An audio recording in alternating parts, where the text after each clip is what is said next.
Alright. Properties of, I gotta finish just this little section. Properties of metalloids. I told you they're also called semimetals. They're going to touch the side of the staircase, everything that's sitting on top of the staircase, and they are going to have properties of both metals and non-metals.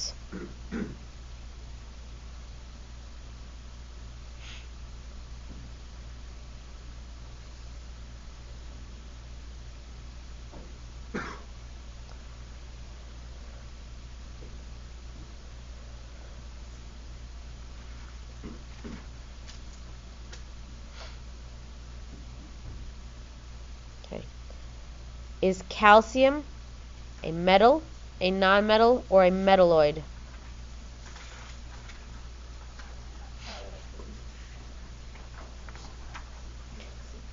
Is calcium a metal, a non-metal, or a metalloid, Dylan? It is a metal. Now people are going to say, wait a minute, that doesn't seem right.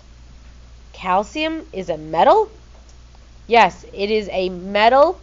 It is classified as a metal because it tends to lose its electrons. I know when you think of calcium, you think of what? Milk. Milk doesn't have metal in it. Okay? Milk has a calcium compound in it.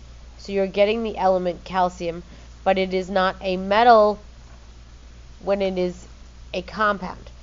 The element calcium is the metal. Alright, I want to just do this part 2. Solids. Most of your periodic table are solids.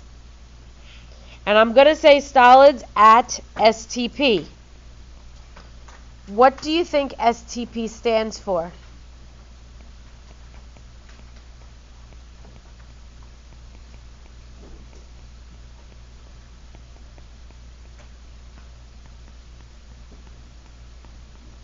Yes, standard temperature and pressure.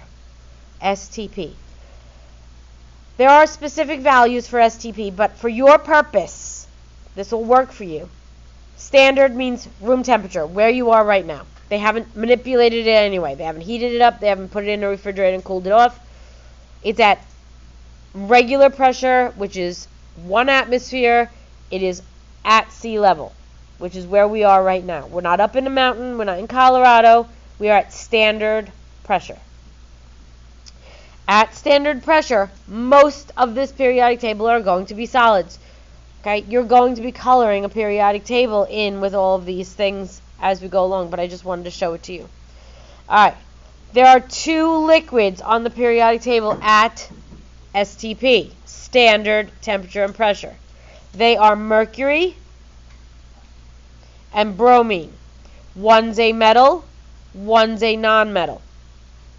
Mercury is a liquid metal.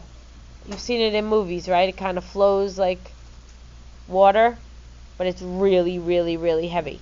It's also extremely toxic, so we used to have it here in the school, but we can't anymore. We used to have like a big thing of it, like this big. You could hardly lift it up. That's how heavy it was. It was extremely heavy. And bromine is it's like a reddish brown liquid.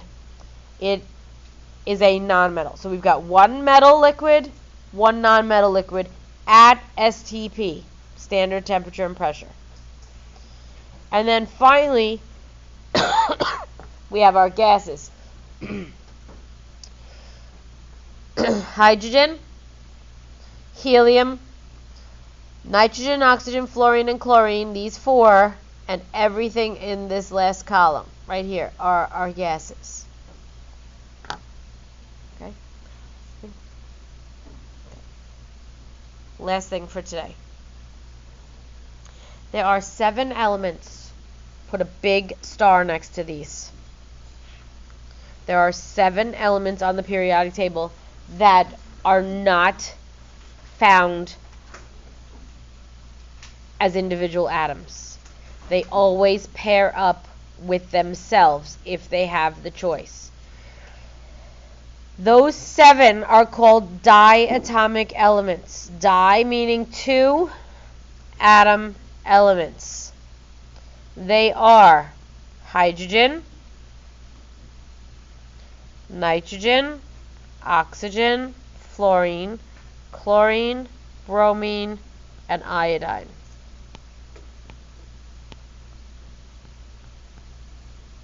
There should be 7 of them. You have to memorize those 7. Okay. Say it again. 2 atoms. So what that means is when I write hydrogen down, see how I put a subscript of 2 on it? There's 2 hydrogens attached to each other. Anytime I say the word hydrogen, it's 2 atoms. They look like that.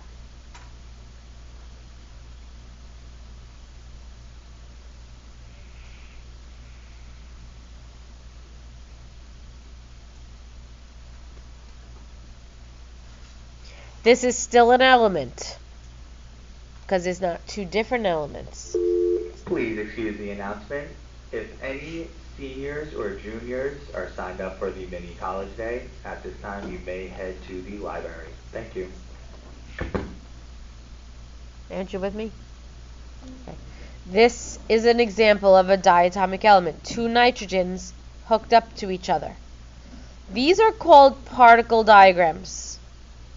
So let's say I wanted to draw an atom of carbon. I would just draw a circle. That would illustrate carbon. It might be a red circle, it might be a green circle, whatever. Okay?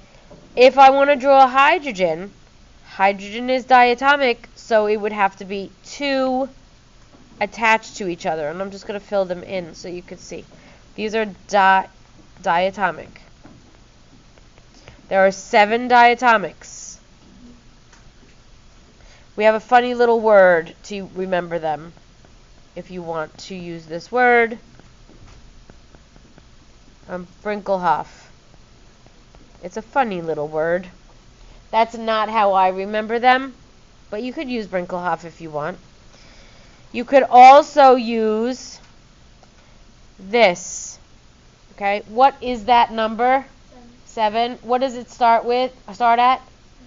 Nitrogen, which is atomic number 7. Okay.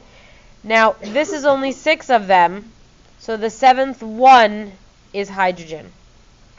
Whoa, mind blown, right? So you can remember it with the funny word Brinkelhoff, or you could remember NOFClBri, these 7, and this hydrogen being the one that stands out. What do you want? This one?